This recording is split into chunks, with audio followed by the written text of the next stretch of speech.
안녕하세요, 여러분. 오늘도 찾아온 바람이 들려준 옛날 이야기입니다. 오늘 들려드릴 이야기는 조선시대 한 작은 마을에서 일어난 정말 특별한 이야기입니다. 혼전 임신으로 시댁에서 천덕꾸러기 취급받던 한 여인이 어떻게 온 마을 사람들이 존경하는 꽃신 며느리가 되었을까요? 임신한 몸으로도 사기꾼과 당당히 맞서고 된장 하나로 집안을 일으킨 춘심이의 놀라운 이야기. 끝까지 들으시면 분명 감동받으실 거예요. 그럼 이야기가 마음에 드신다면 구독과 좋아요도 꼭 눌러주시고요. 자, 그럼 지금부터 조선시대 가장 용감했던 임산부 춘심이의 이야기를 시작해 보겠습니다. 옛날 옛적 깊은 산골 작은 마을에 춘심이라는 처녀가 살고 있었습니다. 춘심이는 20살 꽃다운 나이였지만 집안 형편이 넉넉지 못해 혼처를 구하기가 쉽지 않았습니다. 그런 춘심이에게 같은 마을에 사는 덕수라는 총각이 마음을 두었지요. 덕수는 착하기로 소문난 청년이었지만 그 역시 가난한 농사꾼의 아들이었습니다. 두 사람은 서로 정을 나누며 혼례를 올릴 날만 기다리고 있었는데 뜻하지 않게 춘심이의 몸에 아이가 들어서게 되었습니다. 어머나, 이를 어쩌나. 춘심이의 어머니는 하늘이 무너지는 것처럼 통곡했습니다. 조선시대 엄격한 예법을 따르는 시골 마을에서 혼례 전에 아이를 갖는다는 것은 천하의 큰 수치였기 때문입니다. 덕수의 집안 역시 발칵 뒤집혔습니다. 시어머니가 될 분은 눈에 핏발을 세우며 말했습니다. 체면도 모르는 것이 어찌 우리 집 며느리가 될 수 있단 말이냐. 시아버지 또한 고개를 절레절레 흔들며 한숨만 내쉬었습니다. 하지만 덕수는 춘심이를 끝까지 책임지겠다고 부모님께 무릎을 꿇고 사정했지요. 아버지, 어머니, 제발 춘심이를 받아주십시오. 제가 평생 효도하며 살겠습니다. 사실 덕순의 집안도 워낙 가난한 터라 큰 소리칠 형편이 아니었습니다. 3대째 이어져 내려온 기와집은 낡아서 비가 새고 논밭은 빚에 묶여 반토막이 난 상태였습니다. 마을에서 가장 가난한 집 중 하나였지요. 결국 덕수의 부모는 마지못해 춘심이를 며느리로 받아들이기로 했습니다. 하지만 시어머니의 차가운 시선과 핀잔은 계속되었습니다. 남 부끄러운 것이 기어코 우리 집 문턱을 넘었구나. 춘심이는 시댁에 첫 발을 디디는 순간부터 차디찬 냉대를 받았습니다. 마을 사람들의 수군거림도 견디기 어려웠지요. 하지만 춘심이는 굽히지 않았습니다. 어느 날 밤 홀로 앉아 자신의 불룩한 배를 어루만지며 춘심이는 단단히 마음을 다졌습니다. 내가 반드시 이 집을 바로 세워 보이리. 우리 아이가 당당하게 자랄 수 있는 집으로 만들어 보이겠어. 그 밤 춘심이의 눈에는 결의의 찬 빛이 번뜩였습니다. 아무도 모르는 사이 가난하고 초라했던 이 집안에 새로운 희망의 씨앗이 뿌려지고 있었던 것입니다. 과연 춘심이는 자신의 다짐대로 이 집안을 일으켜 세울 수 있을까요? 춘심이가 시댁에 들어온 지 한 달이 지나자 집안의 참모습이 드러나기 시작했습니다. 겉으로 보기에는 3대째 내려온 기와집이라 체면은 있어 보였지만 실상은 말이 아니었습니다. 지붕 기와는 여기저기 깨져서 비가 오면 곳곳에서 물이 새어들었고 마당은 잡초가 무성해 사람이 사는 집 같지 않았습니다. 더욱 심각한 것은 집안 어른들의 상태였습니다. 시어머니는 몇 해 전부터 몸이 아프다며 하루 종일 방에만 누워 계셨습니다. 실제로 기침도 자주 하시고 얼굴도 누렇게 뜬 것이 보통 아픈 게 아니었지요. 하지만 약값이 없어 그냥 버티고만 계셨습니다. 시아버지는 몸은 건강했지만 또 다른 문제가 있었습니다. 마음씨는 좋으셨지만 너무 착하기만 해서 장터에 나가면 어김없이 속아서 돌아오곤 했습니다. 이번에는 정말 좋은 씨앗이라고 하더군. 이걸 심으면 작년보다 2배는 더 수확할 수 있다고 했어. 시아버지가 기대에 찬 목소리로 말씀하시면 시어머니는 한숨만 내쉬셨습니다. 여보, 작년에도 그러시더니 결국 헛것만 사오지 않으셨습니까? 과연 그 씨앗들은 대부분 말라비틀어진 것들이거나 아예 싹도 나지 않는 것들이었습니다. 장터의 간교한 상인들은 순박한 시아버지를 호구로 여기며 늘 쓸모없는 물건들을 비싸게 팔았던 것입니다. 이런 일이 반복되면서 집안의 논밭은 하나둘 팔려나가고 남은 밭마저 황폐해져만 갔습니다. 춘심이는 이 모든 상황을 지켜보며 마음이 무거웠습니다. 하지만 주저앉아 있을 수는 없었습니다. 이대로는 안 되겠어. 내가 직접 나서야겠다. 춘심이는 임신한 몸으로도 새벽부터 일어나 집안일을 시작했습니다. 우선 황폐해진 밥부터 정리하기로 했습니다. 춘심아, 내가 그런 일까지 할 것 없다. 몸조리나 해라. 덕수가 말렸지만 춘심이의 의지는 확고했습니다. 여보, 이 집을 일으켜 세우려면 모두가 힘을 합쳐야 해요. 저도 할 수 있는 일은 해야죠. 춘심이는 호미를 들고 밭으로 나갔습니다. 잡초를 뽑고 땅을 고르는 일은 생각보다 힘들었지만 포기하지 않았습니다. 덕수도 아내의 정성을 보며 함께 땀을 흘렸습니다. 한편 춘심이는 시어머니의 병환도 살펴보기 시작했습니다. 친정에서 어머니를 도와 집안 살림을 도맡아 한 경험이 있던 춘심이는 민간요법에도 해박했습니다. 어머님, 이 나무를 우려왔으니 드셔보세요. 기침에 좋다고 들었습니다. 처음에는 내가 뭘 안다고 라며 받아주지 않던 시어머니도 춘심이의 정성에 점차 마음이 움직였습니다. 가장 큰 변화는 춘심이가 된장을 만들기 시작하면서부터였습니다. 춘심이는 친정에서 어머니로부터 배운 된장 담그는 법을 기억해냈습니다. 콩을 삶고 메주를 쓰는 일부터 시작해서 정성스럽게 발효시키는 과정까지 모든 것을 손수했습니다. 된장 맛이 예사롭지 않구나. 덕수가 춘심이가 만든 된장으로 끓인 찌개를 맛보고는 깜짝 놀랐습니다. 친정에서 배운 비법 덕분인지 맛이 유난히 깊고 진했습니다. 그렇다면 이걸 장터에 내다 팔면 어떨까요? 춘심이의 제안에 덕수는 반대했습니다. 아니다. 그런 일은 체면에. 하지만 춘심이는 단호했습니다. 여보, 지금 체면이 중요한 게 아니에요. 우리 아이가 태어날 때까지 집안을 바로 세워야 해요. 결국 춘심이는 자신이 만든 된장을 항아리에 담아 장터로 나갔습니다. 처음에는 아무도 관심을 보이지 않았지만 한두 사람이 맛을 보고는 소문이 퍼지기 시작했습니다. 저 집 며느리가 만든 된장 맛이 기가 막히더라. 그래, 나도 한번 사봐야겠다.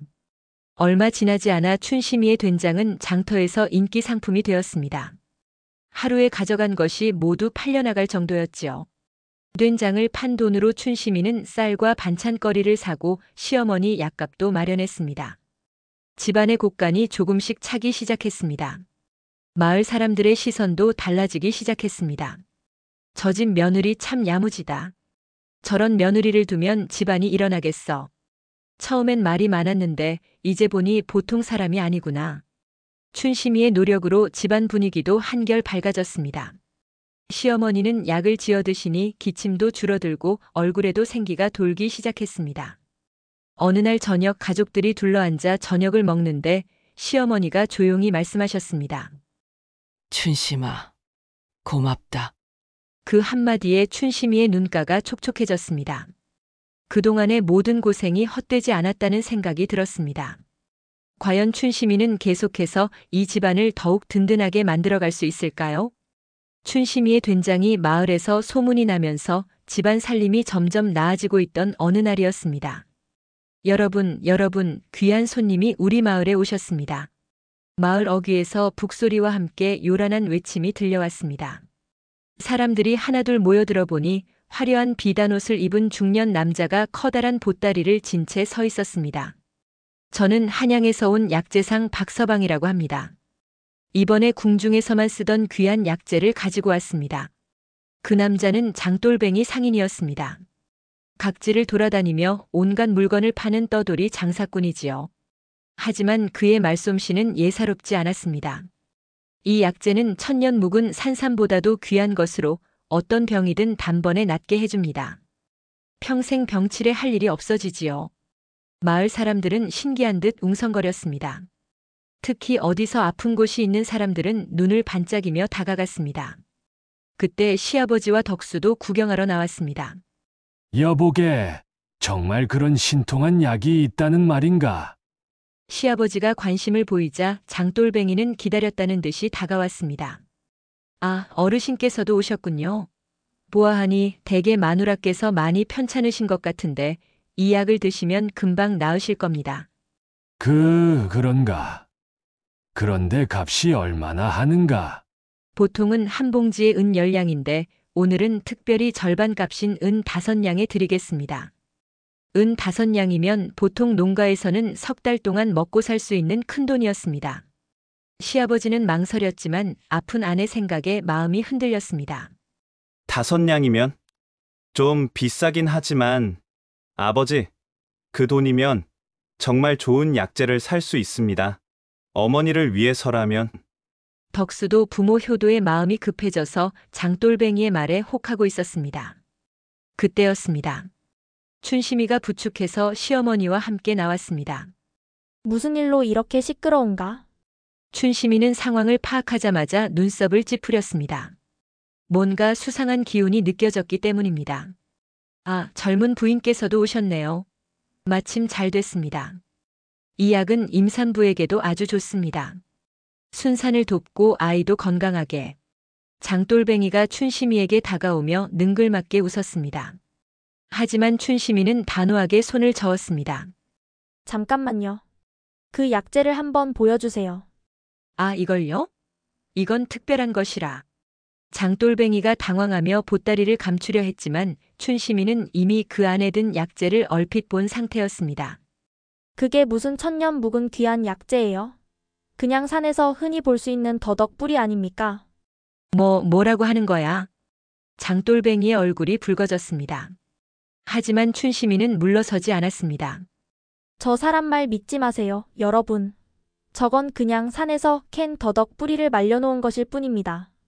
제가 친정에서 어머니를 도와 약초 캐러 다닐 때 많이 봤거든요. 춘심이의 말에 마을 사람들이 웅성거리기 시작했습니다. 정말 더덕뿌리야? 그럼 우리를 속인 거네. 장돌뱅이는 당황하며 변명하려 했습니다. 아, 아닙니다. 이건 특별한 더덕으로. 특별한 더덕이라고요? 춘심이가 냉소하며 말했습니다. 그럼 이 약재가 정말 신통하다면 당신이 먼저 먹어보시지 그래요? 병이 단번에 낫는다면서요? 그건 내가 아픈 곳이 없어서. 아픈 곳이 없으면 더욱 좋잖아요. 몸이 더 건강해진다면서요? 춘심이의 논리정연한 공격에 장돌뱅이는 말문이 막혔습니다. 마을 사람들의 시선도 점점 차가워졌습니다. 이 사람 우리를 호구로 보고 속이려 했구나. 은 5냥이나 받고 더덕뿌리를 팔려고 했다고. 분위기가 험악해지자 장돌뱅이는 급히 보따리를 챙겼습니다. 오해입니다. 나는 정말. 오해라고요? 춘심이가 다시 한번 따져 물었습니다. 그럼 그 약재가 진짜라는 걸 어떻게 증명하실 건가요? 마을 한의원 선생님께 가서 확인받아 볼까요? 그 말에 장돌뱅이는 더 이상 버틸 수 없었습니다. 아, 아니다. 나는 다른 마을로 가봐야 해서. 장돌뱅이는 황급히 보따리를 메고 도망치듯 마을을 빠져나갔습니다. 마을 사람들은 모두 춘심이에게 고마워했습니다. 춘심이가 아니었으면 우리 모두 큰 손해볼 뻔했어. 정말 똑똑하고 용감한 며느리를 두었구나. 시아버지도 감탄하며 말씀하셨습니다. 춘심아, 내가 아니었으면 나는 또 속아서 큰돈을 잃을 뻔했구나. 고맙다. 별 말씀을요, 아버님. 가족끼리 당연한 일이죠. 시어머니도 춘심이를 다시 보게 되었습니다. 이 며느리, 보통 사람이 아니구나. 지혜롭기도 하고 용기도 있고. 그날 저녁 가족들이 둘러앉아 이야기를 나누는데 덕수가 아내를 자랑스럽게 바라보며 말했습니다. 춘심아, 오늘 정말 고마웠다. 내가 아니었으면 우리 집안이 또 큰 어려움에 빠질 뻔했어. 여보, 우리는 가족이니까요. 서로 지켜주는 게 당연하죠. 춘심이의 현명한 판단 덕분에 마을 전체가 피해를 막을 수 있었습니다.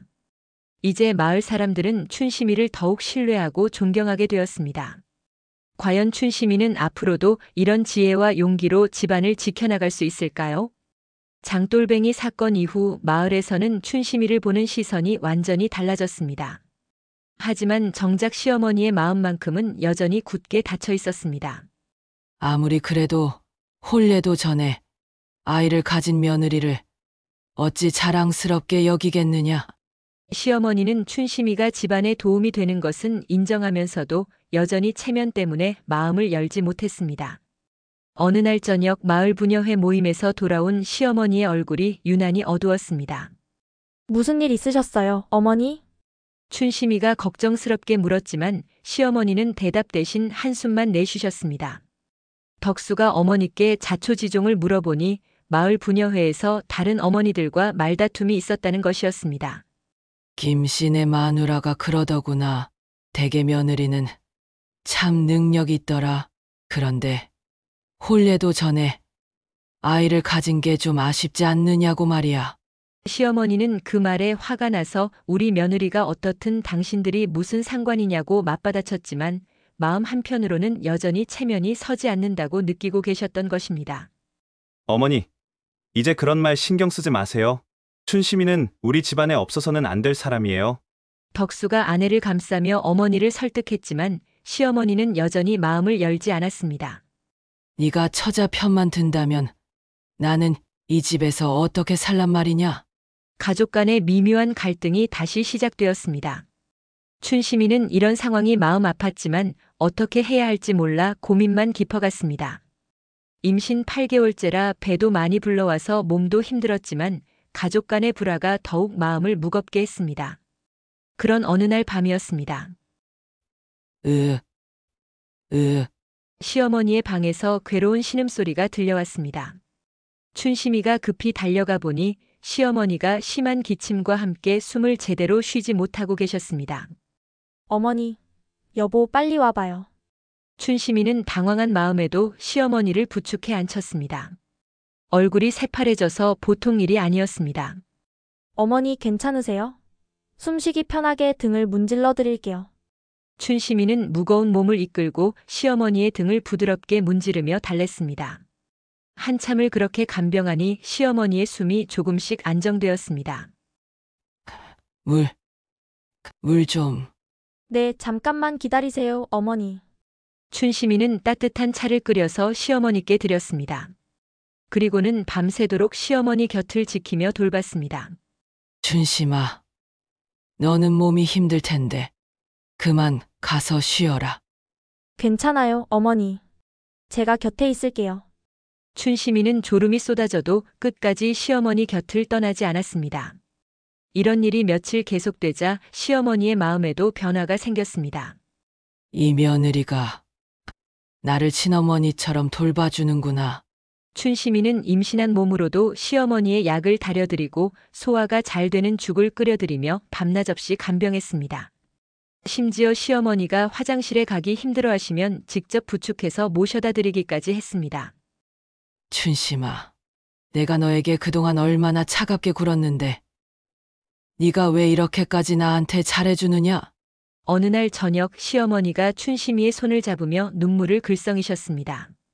어머니, 저희는 가족이잖아요. 가족끼리 당연한 일이에요.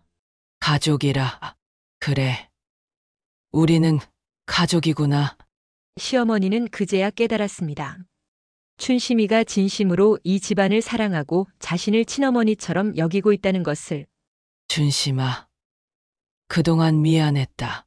내가 너를 오해했었구나. 어머니, 처음에는 체면 때문에 마음이 편하지 않았는데 이제 보니 그런 건 중요한 게 아니더라. 너 같은 며느리를 둔 것이 우리 집안의 복이야. 시어머니가 춘심이의 손을 꼭 잡으며 진심을 담아 말했습니다. 이제부터는 내가 네 친어머니가 되어줄게. 곧 태어날 우리 손자도 떳떳하게 키워주자. 그 말에 춘심이의 눈에서도 눈물이 흘러내렸습니다. 그동안 쌓였던 모든 서운함과 걱정이 한 번에 사라지는 것 같았습니다. 고맙습니다, 어머니. 저도 평생 어머니를 친어머니처럼 모시겠습니다. 덕수도 이 광경을 보며 가슴이 뭉클했습니다. 춘심아, 정말 고맙다. 내가 우리 가족을 하나로 만들어 주었구나. 그날부터 집안 분위기가 완전히 달라졌습니다. 시어머니는 마을 사람들에게 춘심이를 자랑하기 시작했고 가족들은 서로를 더욱 아끼고 사랑하게 되었습니다. 우리 며느리는 정말 보배 같은 사람이야. 이런 며느리를 둔 것이 내 평생 최고의 복이라니까. 시어머니의 이런 말을 들은 마을 사람들도 모두 시어머니를 부러워했습니다. 드디어 춘심이는 진정한 가족의 일원으로 받아들여졌습니다. 이제 곧 태어날 아이를 위해 온 가족이 힘을 합쳐 준비할 수 있게 되었지요. 과연 춘심이는 무사히 아이를 낳고 행복한 가정을 이룰 수 있을까요? 시어머니와 화해한 지 한 달 후 춘심이에게 마침내 해산 때가 다가왔습니다. 어느 새벽 춘심이가 진통을 시작했습니다. 덕수는 황급히 마을의 산파 할머니를 모셔왔고 온 가족이 긴장 속에서 춘심이를 돌봤습니다. 춘심아, 힘내거라. 조금만 더 견뎌보자. 시어머니는 춘심이의 손을 꼭 잡고 격려했습니다. 예전과는 완전히 달라진 모습이었지요. 해가 중천에 떴을 때 드디어 아기의 울음소리가 집안에 울려 퍼졌습니다. 으앙, 으앙. 축하합니다. 건강한 사내 아이입니다. 산파 할머니의 기쁜 소식에 온 가족의 얼굴이 환하게 밝아졌습니다. 아들이다. 우리에게 아들이 태어났다. 시아버지는 기뻐서 어쩔 줄 몰라 하셨고 시어머니도 눈물을 흘리며 손자를 맞았습니다. 어머, 이 아이 얼굴 좀 보세요. 우리 덕수를 꼭 빼닮았어요. 그런가? 나는 춘심이를 더 닮은 것 같은데. 가족들은 갓 태어난 아기를 보며 누구를 닮았는지 즐겁게 이야기를 나눴습니다. 아기는 정말 건강했습니다. 우렁찬 울음소리에 통통한 몸집까지 보는 사람마다 복덩이가 태어났다며 부러워했습니다. 춘심아, 정말 고생 많았다. 우리 아들 낳아줘서 고마워. 덕수는 아내의 손을 잡으며 진심으로 감사를 표했습니다. 여보, 우리 아이예요. 함께 잘 키워봐요. 춘심이도 지친 몸이지만 행복한 미소를 지었습니다. 아기가 태어나자 집안 분위기가 완전히 달라졌습니다. 시어머니는 손자를 돌보느라 병원도 잊을 정도로 활기를 되찾으셨고 시아버지도 우리 집의 대가 이어졌다며 연신 기뻐하셨습니다. 이 아이 이름을 뭐라고 지을까? 글쎄요. 어려운 일이네요. 가족들이 고민하고 있을 때 시어머니가 제안하셨습니다. 이 아이가 우리 집안에 새로운 희망을 가져다 주었으니 희망희시 자와 밝을 명민자를 써서 희명이라고 하면 어떨까? 희명이. 좋은 이름이네요, 어머니. 춘심이도 그 이름이 마음에 들었습니다. 그럼 희명이구나. 우리 희명아. 할머니가 예쁘게 키워줄게. 시어머니는 손자를 보며 연신 웃음을 지으셨습니다. 마을 사람들도 춘심이의 출산 소식을 듣고 하나둘 축하를 하러 왔습니다. 축하해요. 정말 예쁜 아기네요. 춘심이 덕분에 이 집안이 완전히 달라졌어요. 처음엔 어떻게 될까 걱정했는데 이제 보니 정말 복받은 집안이 되었구나. 마을 사람들의 축하 속에서 춘심이는 감개무량했습니다. 처음 시댁에 왔을 때의 차가운 시선들이 이제는 따뜻한 격려와 부러움으로 바뀌었으니까요. 특히 마을의 한 할머니가 하신 말씀이 인상 깊었습니다. 춘심이는 정말 꽃 같은 마음을 가진 며느리야. 어떤 어려움이 와도 굽히지 않고 가족을 위해서라면 무엇이든 해내는 꽃심을 가졌어. 꽃심? 그래, 꽃처럼 아름답고 강인한 마음 말이야. 이제부터 춘심이를 꽃심 며느리라고 불러야겠다. 그 말에 다른 사람들도 모두 고개를 끄덕였습니다. 맞아요. 꽃심 며느리라는 말이 딱 어울려요. 춘심이만큼 훌륭한 며느리가 또 어디 있겠어요? 이렇게 춘심이는 마을 사람들로부터 꽃심 며느리라는 아름다운 별명을 얻게 되었습니다. 몇 달이 지나자 집안은 더욱 풍요로워졌습니다. 춘심이가 만든 된장은 이제 인근 마을까지 소문이 나서 주문이 끊이지 않았고 덕수도 아내를 본받아 성실하게 농사를 지어 수확이 늘어났습니다. 시아버지도 더 이상 장터에서 속지 않았습니다. 춘심이가 가르쳐준 대로 물건을 신중히 살펴보고 사게 되었지요. 춘심이가 가르쳐준 덕분에 이제 나도 속지 않는다. 시아버지는 자랑스럽게 말씀하셨습니다. 가장 큰 변화는 가족들의 마음이었습니다. 서로를 진심으로 아끼고 사랑하게 되었고 어떤 어려움이 와도 함께 해결해 나갈 수 있다는 믿음이 생겼습니다. 어느 저녁 가족들이 둘러앉아 저녁을 먹는데 시어머니가 감회 깊게 말씀하셨습니다. 춘심아, 내가 우리 집에 온 것이 정말 하늘의 복이었구나. 너 덕분에 우리 가족이 이렇게 화목해졌어. 어머니, 저야말로 좋은 가족을 만나서 행복해요. 춘심이는 희명이를 품에 안고 따뜻하게 미소 지었습니다. 그런데 춘심아, 덕수가 아내를 바라보며 말했습니다. 내가 처음에 다짐했던 거 기억하나? 이 집을 바로 세워 보이겠다고 했잖아. 네, 기억해요. 이제 정말 그 다짐을 이뤘구나. 우리 집이 마을에서 가장 화목하고 부러움받는 집안이 되었어. 그 말에 온 가족이 행복한 웃음을 지었습니다. 춘심이는 창밖을 바라보며 생각했습니다. 사람은 태어난 집안이나 형편보다도 어떤 마음을 가지고 어떻게 사느냐가 더 중요하구나. 진심으로 가족을 사랑하고 최선을 다하면 결국 모든 편견과 어려움을 이겨낼 수 있어. 이제 춘심이네 집안은 마을의 모범이 되었고 많은 사람들이 부러워하는 행복한 가정이 되었습니다. 꽃신 며느리 춘심이의 이름은 오래도록 마을 사람들의 입에서 회자되며 어려움을 이겨낸 지혜롭고 용감한 여인의 대명사가 되었답니다. 출신이나 형편보다 중요한 것은 책임감과 지혜입니다. 진심은 결국 모든 편견을 무너뜨리고 가족을 하나로 만드는 힘이 됩니다. 다음에도 좋은 이야기로 찾아뵙겠습니다.